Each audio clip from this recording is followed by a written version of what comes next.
Hello दोस्तों, तो जैसा कि पिछले एपिसोड में हमने देखा कि वांगलिंग की मुलाकात उसके कजन वांग साओ से हो चुकी थी, जिसको वांगलिंग ने नेंशियन सोल लेवल में ब्रेक थ्रू करने में मदद करी और इसी वजह से उसे अपने पास्ट लाइफ की सारी मेमोरीज मिल जाती है। इसके बाद वांग साओ ने वांगलिंग को सब कुछ बताना शुरू कर दिया था कि कैसे तुम्हारे जाने के बाद इमोर्टल ग्रेवयार्ड के लोगों ने बाहर की दुनिया पर हमला बोल दिया। सुजाकू प्लेनेट पर एक बहुत बड़ी जंग चली थी, जिसके आखिर में एक एग्रीमेंट तय पाया। इस एग्रीमेंट की वजह से बेशक जंग तो रुक चुकी थी, लेकिन इमोर्टल ग्रेवयार्ड वाले लोगों को सारे के सारे लेवल 3 की कंट्रीज मिल चुके थे और हमें बचाने के लिए कोई भी नहीं आने वाला था। जाओ कंट्री भी जल्दी इमोर्टल ग्रेवयार्ड के लोगों का शिकार बन जाएगी, इसलिए वांग साओ ने वांगलिंग की मदद मांगी, जिसे वांगलिंग ने एक्सेप्ट कर लिया। वो वापस से जाओ कंट्री आकर यहाँ पर इमोर्टल ग्रेवयार्ड के लोगों को हराकर जाओ कंट्री को बचा लेता है। साथ ही साथ वांगलिंग ने जाओ कंट्री की डिफेंसेस को पहले से ज्यादा स्ट्रॉन्ग कर दिया था। उनके कल्टिवेटर्स को खुद की एनर्जी का इस्तेमाल करते हुए लेवल्स भी ब्रेक थ्रू करवाए, ताकि वो लोग खुद को बचा सके, क्योंकि वो वांगलिंग को अपना एंसेस्टर मानते थे।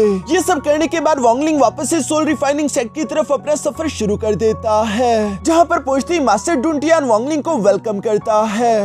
अब आगे तो नेक्स्ट एपिसोड की शुरुआत यहाँ मास्टर डुनटियान से होती है, जो कि वांगलिंग को एक पोर्टल का इस्तेमाल करते हुए अपने पास ले आया था और वो वांगलिंग को वेलकम करते हुए कहता है, आखिरकार तुम वापस आ गए। ये जगह जिसे तुम देख रही हो, ये मेरे सोल रिफाइनिंग सेट का फॉरबिडन एरिया है, जहाँ पर सारे के सारे एंसेस्टर्स की कब्रें हैं। यहाँ पर सिर्फ वही लोग आ सकते हैं जिन लोगों ने गॉड लॉकिंग फॉर्मेशन को सीख लिया हो। दूसरी तरफ मास्टर डुनटियान की बातें सुनकर वांगलिंग को गलतफहमी हो जाती है कि शायद मास्टर डुनटियान मरने वाला है, इसलिए वो काफी ज्यादा परेशान हो चुका था। जिस पर मास्टर डुनटियान मुस्कुराते हुए कहता है कि परेशान मत हो, अभी भी मेरे पास जीने के लिए कुछ साल बाकी है, ये बुढ़ाऊ इतनी जल्दी नहीं मरने वाला। जो सुनकर वांगलिंग को चैन आया। साथ ही साथ वांगलिंग यहाँ पर मास्टर डुनटियान को उस 1 बिलियन सोल फ्लैग की कॉपी के लिए शुक्रिया अदा करता है। ये सुनकर मास्टर डुनटियान सामने की तरफ आते हुए कहता है कि चलो अच्छा हुआ कि तुम्हारा काम पूरा हो गया, तुम्हें मेरे शुक्रिया अदा करने की कोई जरूरत नहीं। साथ ही साथ मास्टर डुनटियान वांगलिंग को देखते हुए कहता है कि मैं देख पा रहा हूँ कि तुम्हारी कल्टिवेशन भी पहले से काफी ज्यादा इंप्रूव हो चुकी है। ऐसा लगता है कि तुम अपने सोल ट्रांसफॉर्मेशन लेवल में ब्रेक थ्रू करने की काफी ज्यादा करीब हो। बेशक मैं इस ब्रेक थ्रू करने में तुम्हारी मदद कर सकता हूँ। जिसके लिए हम देखते हैं कि मास्टर डुनटियान ने फौरन से अपनी पावर का इस्तेमाल करते हुए वहाँ पर मौजूद एक केव का दरवाजा भी ओपन कर दिया था, जिस केव के अंदर की एनर्जी काफी ज्यादा डेंस थी। साथ ही साथ हमें वहाँ पर एक पगोडा टावर भी देखने को मिलता है। इसके बाद मास्टर डुनटियान वांगलिंग से कहता है कि इस ब्रेक थ्रू के बदले मुझे भी तुमसे कुछ चाहिए। ये सुनकर तो वांगलिंग रिस्पेक्टफुली कहता है कि मास्टर आप बस कहिए, आप जो कहोगे मैं वो करने के लिए तैयार हूँ। जो सुनकर मास्टर डुनटियान दूसरी तरफ पलटते हुए एक दीवार पर लगे हुए कई सारे स्टैचूज को अचानक से एक्टिवेट कर देता है। साथ ही साथ मास्टर डुनटियान बता रहा था कि ये हमारे सोल रिफाइनिंग सेट के सारे एंसेस्टर्स हैं, जो कि सोल रिफाइनिंग सेट को बचाने के लिए अपनी जान को कुर्बान कर बैठे। मैं चाहता हूँ कि आज तुम इन सबके सामने एक बात का मुझसे प्रॉमिस करो, यही प्रॉमिस कि जब मैं 1 बिलियन सोल फ्लैग तुम्हारे हवाले कर दूं तो तुम उसे हमेशा के लिए प्रोटेक्ट करोगे, क्योंकि जब तक 1 बिलियन सोल फ्लैग महफूज है, सोल रिफाइनिंग सेट भी महफूज रहेगा। जहाँ पर 1 बिलियन सोल फ्लैग है, वहीं पर सोल रिफाइनिंग सेट है। इस 1 बिलियन सोल फ्लैग के होते हुए सुजाकू प्लेनेट पे तो तुम्हें कोई भी परेशान नहीं कर पाएगा, लेकिन अगर किसी दिन तुमने सुजाकू प्लेनेट से बाहर जाने का फैसला किया तो तुम्हें हमारे सोल रिफाइनिंग सेट के लिए एक पगोडा टावर बनाना होगा, जिसके ऊपर 999 फ्लोर्स हो। और साथ ही साथ जाने से पहले तुम्हें इस बात को भी मेक श्योर करना होगा कि हमारा सोल रिफाइनिंग सेट एक लेवल 6 की कंट्री बन जाए। जो सुनकर वांगलिंग जवाब देते हुए कहता है कि ठीक है, मैं वादा करता हूँ। इसी के साथ हम देखते हैं कि वांगलिंग ने फौरन से कुछ कैंडल्स उठाते हुए यहाँ सोल रिफाइनिंग सेट के एंसेस्टर्स को भी रिस्पेक्ट पेश करना शुरू कर दी। यहाँ पर वांगलिंग को ये सब करते हुए देखकर मास्टर डुनटियान अपने बड़े भाई को याद करते हुए अपने मन में कह रहे थे कि बड़े भाई, मैंने इस लड़के को तुम्हारी वजह से चूज किया। उम्मीद करता हूँ कि तुम्हारी जो भी भविष्यवाणी थी वो बिल्कुल सही रहे, वरना मैं अपना सब कुछ खो दूंगा। दूसरी तरफ हम देखते हैं कि वांगलिंग का काम भी पूरा हो चुका था। इसके बाद मास्टर डुनटियान वांगलिंग से कहता है कि वांगलिंग, अपना लेवल ब्रेक थ्रू करने के लिए तुम्हें जितने जेड पीस चाहिए होंगे, हमारे सोल रिफाइनिंग सेट में फिलहाल उतने मौजूद नहीं। हमारे पास तो उसकी 1/3 रेशो मौजूद है, इसलिए चलो मेरे साथ चलो, हमें बाकी के इमोर्टल जेड्स लाने होंगे। ये सुनकर वांगलिंग हैरान होते हुए कहता है कि इमोर्टल जेड्स तो सिर्फ इमोर्टल रेल में मिलते हैं ना, तो आखिर अभी के लिए हम वो कहां से लाएंगे। इस पर मास्टर डुनटियान मुस्कुराते हुए कहता है कि फिक्र मत करो, मेरे कुछ दोस्त हैं, यकीनन वो हमारी मदद करेंगे। जो कहते ही मास्टर डुनटियान वांगलिंग को लेकर अपने साथ एक सेट में आ चुका था, जिस सेट का नाम द डेविल्स पाथ है। यहाँ पर आते ही मास्टर डुनटियान ऊंची आवाज में कहता है कि तुम लोगों का ग्रैंडफादर डुनटियान यहाँ पर आ चुका है, फौरन से सामने आओ। जो सुनकर द डेविल पाथ्स की लीडर और साथ ही साथ वाइस चांसलर फौरन से यहाँ मास्टर डुनटियान के सामने आ गए और वाइस चांसलर कह रहा था कि डुनटियान, आखिर ऐसा कैसे हो सकता है, हम अपने इमोर्टल जेड्स तुम्हें क्यों दे। जो सुनकर मास्टर डुंटियान फौरन से अपने 1 बिलियन सोल फ्लैग को बाहर की तरफ निकालते हुए कहता है कि पहले इसे देख लो, शायद तुम लोगों का इरादा बदल जाए। अगर तुम लोगों ने अपने इमोर्टल जेट्स मुझे दे दिए तो बिना लड़े मैं यहाँ से वापस चला जाऊंगा, लेकिन अगर तुम लोग ऐसा नहीं करते तो तुम लोगों के द डेविल्स पाथ में जितने भी पॉइजनियस इंसेक्ट्स हैं, मैं उन सारे के सारे पॉइजनियस इंसेक्ट्स को खत्म कर दूंगा। ये कहते साथ ही मास्टर डुंटियान ने बिल्कुल ऐसे ही करना शुरू कर दिया। वो 1 बिलियन सोल फ्लैग के अंदर से सोल्स को निकालते हुए पॉइजनियस इंसेक्ट को बारी बारी करके मारने लगा, जो देखकर वाइस चांसलर यहाँ पर अपने सेक्ट लीडर से कहता है कि डुंटियान पागल हो चुका है। वो जानता है कि वो ऑलरेडी मरने वाला है, उसकी लाइफ स्पैन ऑलरेडी खत्म हो चुकी, इसी वजह से वो रूल्स की परवाह नहीं कर रहा और वो जबरदस्ती हमारे इमोर्टल जेट्स हमसे हासिल करना चाहता है, इवन कि उसे मरने का भी खौफ नहीं। अब बताए कि हम क्या करें। ये सुनकर दूसरी तरफ सेक्ट लीडर फौरन से वांगलिंग की तरफ देखती है, जिसे देखकर उसके दिमाग में एक आइडिया आ गया। वो डुंटियान को धमकी लगाते हुए कहती है कि डुंटियान फौरन से रुक जाओ, अगर तुम रुककर यहाँ से वापस नहीं गए तो तुम बेशक ना मारे जाओ, लेकिन तुम्हारे साथ मौजूद ये यंगर जनरेशन का लड़का मारा जाएगा। और ये कहते साथ ही वाइस चांसलर फौरन से अपने पॉइजनियस सेंट्रीपीड को समन करते हुए वांगलिंग पर हमला भी कर चुका, मगर इन लोगों ने वांगलिंग को कुछ ज्यादा ही कमजोर समझ लिया था। दूसरी तरफ हम देखते हैं कि वांगलिंग काफी कूल तरीके से अपने सेलेस्टियल सोर्ड को बाहर की तरफ निकालते हुए सिर्फ एक ही स्लैश में उस सेंट्रीपीड को काट डालता है। साथ ही सर वांगलिंग एटीट्यूड के साथ कहता है कि मुझे बच्चा समझने की गलती मत करना वरना तुम दोनों मारे जाओगे। और ये कहते हुए वांगलिंग ने भी काउंटर में फौरन से एक पावरफुल स्लैश अटैक लगा दिया था, जिसे ब्लॉक करने के लिए वाइस चांसलर सामने की तरफ आ जाता है, लेकिन वो बुरी तरीके से इंजर्ड हो गया। यहाँ पर वांगलिंग की ये पावर देखकर वाइस चांसलर सरप्राइज होते हुए कहता है कि आखिर ये बंदा है कौन, इसकी पावर इतनी ज्यादा खतरनाक कैसे है, इवन कि ये तो सोल ट्रांसफॉर्मेशन लेवल में भी अभी तक नहीं पहुंचा। इसलिए वो गुस्सा होते हुए सवाल करके पूछता है कि आखिर तुम हो कौन, जिस पर वांगलिंग कोल्ड आवाज में जवाब देते हुए कहता है कि ज़ेंग यू। ये सुनकर तो वो दोनों ही घबरा चुके। सेक्ट लीडर घबराते हुए कहती है कि ये तो वही ज़ेंग यू है जिसने ली युआंगफेंग और ट्रोल एंसेस्टर को जान से मार डाला था, हमें इससे पंगा नहीं लेना चाहिए। दूसरी तरफ मास्टर डुंटियान भी कहता है कि अब फजूल की बकवास करना बंद करो और तुम लोगों से मैंने जो कहा है वो जल्दी करो।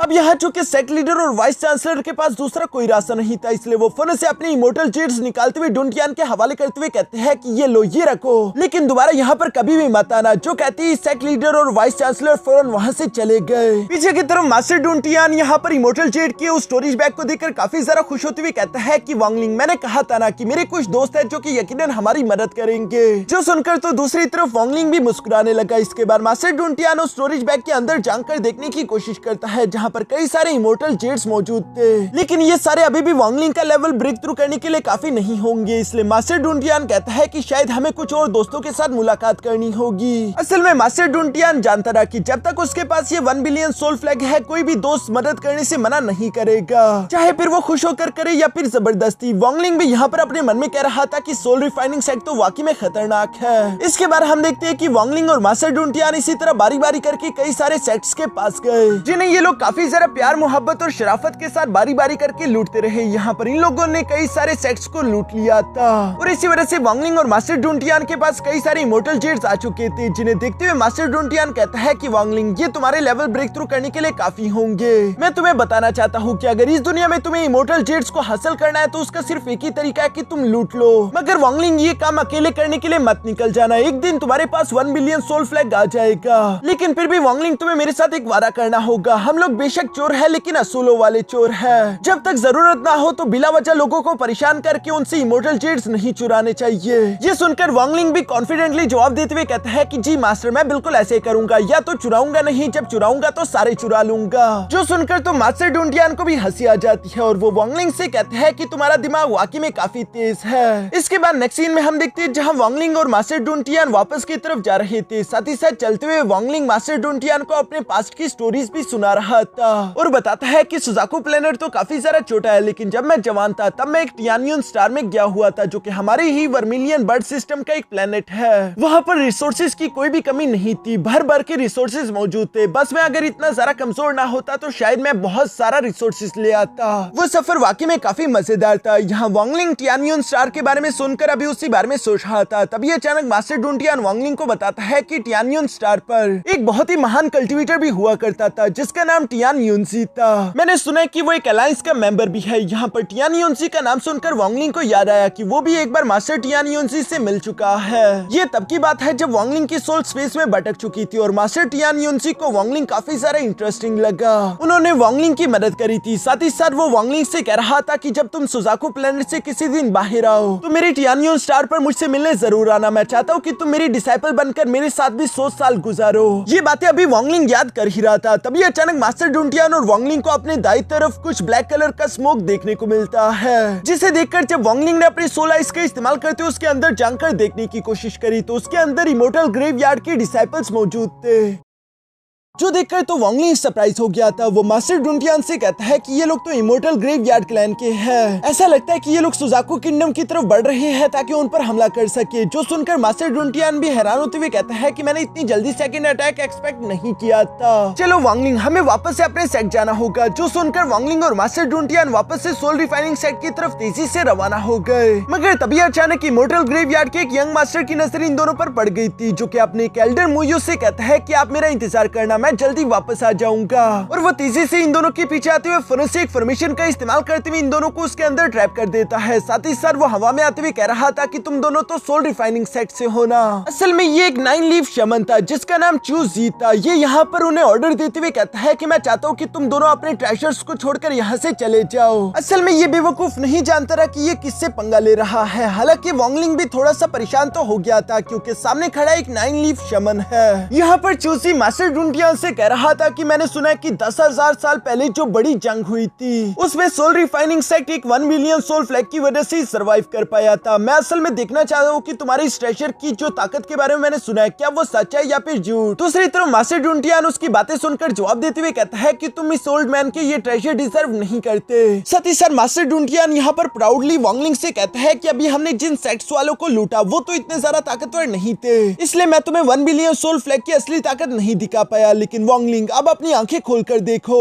क्योंकि मैं तुम्हें कुछ धमाकेदार दिखाने वाला हूँ। ये कहते साथ ही मास्टर डुंटियान ने फौरन से अपने 1 बिलियन सोल फ्लैग की पावर को एक्टिवेट कर लिया, जिसके अंदर से वो 5 मिलियन सोल्स को बाहर की तरफ समन कर लेता है। साथ ही साथ इसमें 13 मेन सोल्स भी मौजूद थी जिन्हें मास्टर डुंटियान बाहर की तरफ बलवाते हुए फौरन से यहाँ चूसी को चारों तरफ से घेर चुका। साथ ही साथ मास्टर डुंटियान ने उन सारी की सारी सोल्स का इस्तेमाल करते हुए यहाँ पर एक सोल रिफाइनिंग फॉर्मेशन भी बनाना शुरू कर दी थी, जो सब देखकर चूसी को लगा था कि वो आसानी से इसका मुकाबला कर लेगा। लेकिन जैसे ही मास्टर डुंटियान की वो सोल फॉर्मेशन कंप्लीट हुई तो उसके अंदर से एक बड़ा सा स्कल निकलकर बाहर आ जाता है, जो कि सारी की सारी एनर्जी सोख रहा था। इवन कि हम देखते हैं कि चूसी की सोल भी उसकी बॉडी से निकलकर बाहर आ गई, जो देखकर तो चूसी खुद भी काफी सारा शॉक हो गया था और वो वापस से बड़ी मुश्किल से अपनी मेन बॉडी में आ गया। चूसी को इस 1 बिलियन सोल फ्लैग की ये सोल रिफाइनिंग फॉर्मेशन काफी सारा पसंद आई। वो कह रहा था कि ये काफी इंटरेस्टिंग है, अब तो ये ट्रेजर मुझे हर हाल में चाहिए। और इसलिए हम देखते हैं कि चूसी ने वहाँ पर 5 ग्लिस्ट स्केलेटॉन समन कर लिए थे, जिसके अंदर से वो किसी तरह के स्पेसिफिक स्पेल को परफॉर्म करने लगा।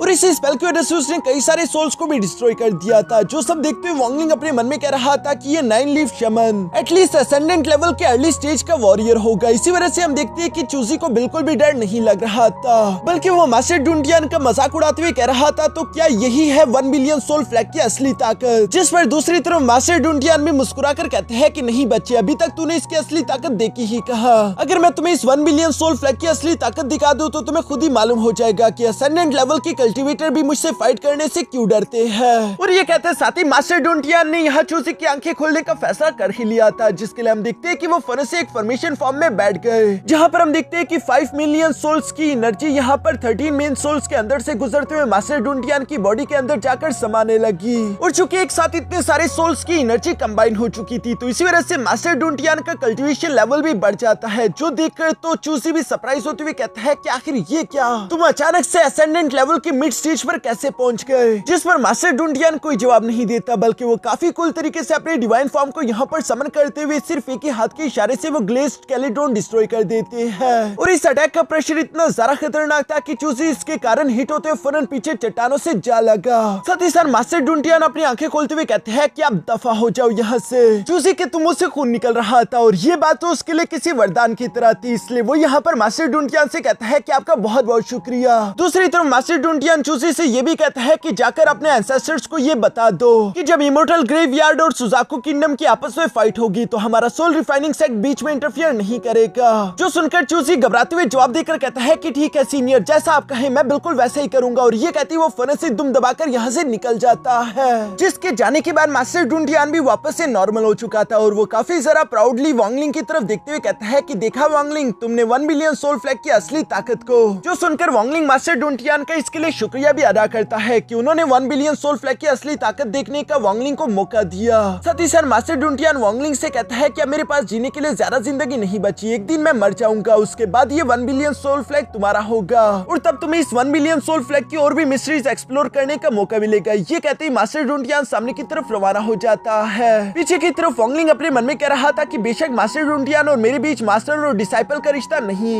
लेकिन फिर भी वो अल्टीमेटली मुझे 1 बिलियन सोल फ्लैग के बारे में सिखा रही है, जिसकी वजह से वो अल्टीमेटली मेरे मास्टर बन गए। ये सब कहती वांगलिंग ने फिर से मास्टर डुनटियान के पीछे जाना शुरू कर दिया था, जहाँ पर रास्ते में मास्टर डुनटियान वांगलिंग से कहता है कि वांगलिंग वैसे तुम काफी सारा लकी हो, क्योंकि मैं महसूस कर पा रहा हूँ कि 1 बिलियन सोल फ्लैग की 4th मेन सोल भी जल्दी अवेकन होने वाली है। जो सुनकर वांगलिंग हैरान होते हुए कहता है कि आखिर इस 4th मेन सोल में ऐसा क्या खास है। इस पर मास्टर डुनटियान बताता है कि 1 बिलियन सोल फ्लैग के टोटल 36 मेन सोल्स है और ये 4th मेन सोल उनमें से कई सारे स्ट्रॉन्गेस्ट में से एक है। ये 4th मेन सोल भी हमारा एक एंसेस्टर हुआ करता था जो कि अपने असेंडेंट लेवल की पीक पर था। ये सुनकर वांगलिंग हैरान होकर सवाल करते हुए कहता है तो आखिर वो मरा कैसे, जिस पर मास्टर डुनटियान जवाब देते हुए कहता है कि ये तो एक लंबी कहानी है, लेकिन इसकी शुरुआत 2nd जनरेशन के सुजाकू एम्परर से हुई थी। ये तब की बात है जब हम लोगों ने इमोर्टल ग्रेवयार्ड के लोगों को हरा दिया था और 1st जनरेशन के सुजाकुस ने खुद को सैक्रिफाइस करके इमोर्टल ग्रेवयार्ड के लोगों को जमीन के नीचे सील कर दिया। मगर जाने से पहले उन्होंने 2nd जनरेशन के सुजाकू एम्परर को चूज किया था, जो इंसान बहुत ही ज्यादा टैलेंटेड था।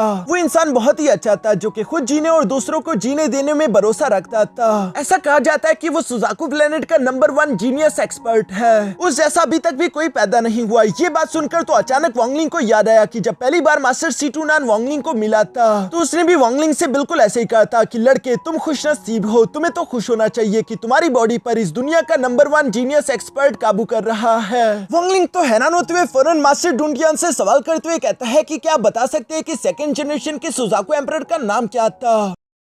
ये सुनकर मास्टर डुनटियान जवाब देते हुए कहता है कि ये बहुत पुरानी बात है, इसलिए मुझे उसका नाम नहीं मालूम, लेकिन अभी के जो सुजाकू एम्परर है शायद उसे उसके बारे में मालूम हो। मगर हाँ, मैं इतना जरूर जानता हूँ कि जब वो सुजाकू एम्परर था तो उस टाइम पर सुजाकू प्लेनेट काफी सारा खुशहाल हुआ करता था। वो किसी के साथ भी बिला वजह ज्यादती नहीं करता था। हमारा 4th एंसेस्टर भी तभी के टाइम अपने असेंडेंट लेवल में ब्रेक थ्रू कर पाया था। ये सारी बातें सुनकर वांगलिंग मास्टर डुनटियान से सवाल करते हुए कहता है फिर आखिर उस 2nd जनरेशन के सुजाकू एम्परर को मारा किसने, जिस पर मास्टर डुनटियान जवाब देते हुए कहता है कि ये कई हजार साल पहले की कहानी है, जहां बाहर की दुनिया से 4 कल्टीवेटर्स आए थे। वो कल्टीवेटर्स बहुत ही ज्यादा स्ट्रॉन्ग थे जो कि 2nd जनरेशन के सुजाकू एम्परर को मार देना चाहते थे। हमारे 4th एंसेस्टर ने सुजाकू एम्परर के साथ कंधे से कंधा मिलाकर उनसे फाइट करी, लेकिन वो चारों कल्टीवेटर बहुत ही ज्यादा स्ट्रॉन्ग थे जिन्होंने हमारे 4th एंसेस्टर को बुरी तरीके से इंजर्ड कर दिया और वो 1 बिलियन सोल फ्लैग की मेन सोल बन गए। जबकि उसी दिन के बाद से 2nd जनरेशन का सुजाकू एम्परर भी अचानक से गायब हो गया और उसके बारे में किसी को भी कुछ मालूम नहीं हुआ। ये सारी बातें सुनकर वांगलिंग को भी अंदाजा हो जाता है कि यकीनन 2nd जनरेशन का सुजाकू एम्परर और कोई नहीं बल्कि मास्टर सीटूनान है, क्योंकि उन्होंने भी वांगलिंग से यही कहा था कि मैंने हजारों साल तक इंतजार किया और अब मैं तुम्हारी बॉडी पर काबू भी नहीं कर पा रहा, आखिर मैं उन चारों कल्टीवेटर से बदला कैसे लूंगा।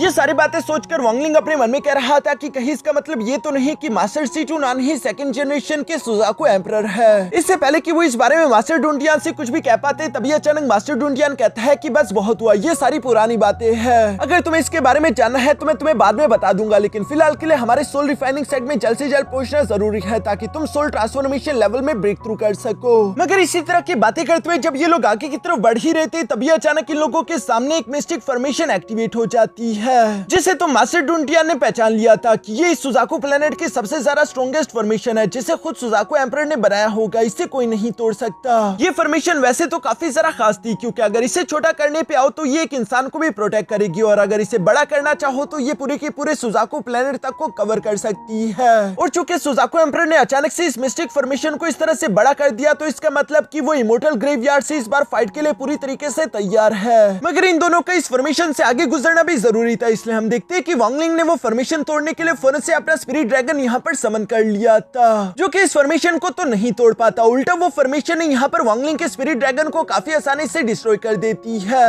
मगर हाँ, वांगलिंग को इस बात की समझ आ गई थी कि इस फॉर्मेशन के अंदर एंशिएंट डेविल का ब्लड भी मौजूद था, जो सुनकर मास्टर डुंडियान कहता है कि अच्छा मैं समझा, ये सब कुछ उस कियानफेंग की चाल है। उसे एंशिएंट डेविल्स का ब्लड चाहिए था ताकि वो इस मिस्टिक फॉर्मेशन को और ज्यादा स्ट्रॉन्ग कर सके, वरना वो इतना अच्छे से लोगों के साथ वैसे तो बिहेव नहीं करता। यहाँ पर वांगलिंग अपने मन में कह रहा था कि कियानफेंग वाकई में काफी ज्यादा चालाक है, मुझे उसके साथ जरा सोच समझ कर चलना होगा। दूसरी तरफ मास्टर डुंडियान को जरा से भी किसी की परवाह नहीं थी। वो फौरन यहाँ पर ऊंची आवाज में कहता है कि कियानफेंग, मैं चाहता हूँ कि तुम इस मिस्टिक फॉर्मेशन में रास्ता ओपन करके हम दोनों को अंदर की तरफ आने दो, क्योंकि अगर ऐसा नहीं होता तो इमोर्टल ग्रेवयार्ड वाले लोग यहाँ पर आ जाएंगे। तब के टाइम में अपनी जान को दांव पर लगाते हुए खुद को सेल्फ डिस्ट्रैक्ट करके भी इस फॉर्मेशन में सुराख कर दूंगा और तुम लोग हार जाओगे, इसलिए बेहतर यह है कि तुम हमें अंदर आने की इजाजत दे दो। जल्दी करो, अब मुझसे और ज्यादा इंतजार नहीं हो रहा। तभी अचानक हम देखते हैं कि कियानफेंग भी फनो से यहाँ पर पहुंच गया, जो कि मास्टर डुंडियान से कह रहा था कि शांत हो जाइए मास्टर, मैं अभी आपके लिए सुजाकू मिस्टिक फॉर्मेशन का दरवाजा ओपन कर देता हूँ। जो सुनकर यहाँ कियानफेंग ने बिल्कुल ऐसा ही किया,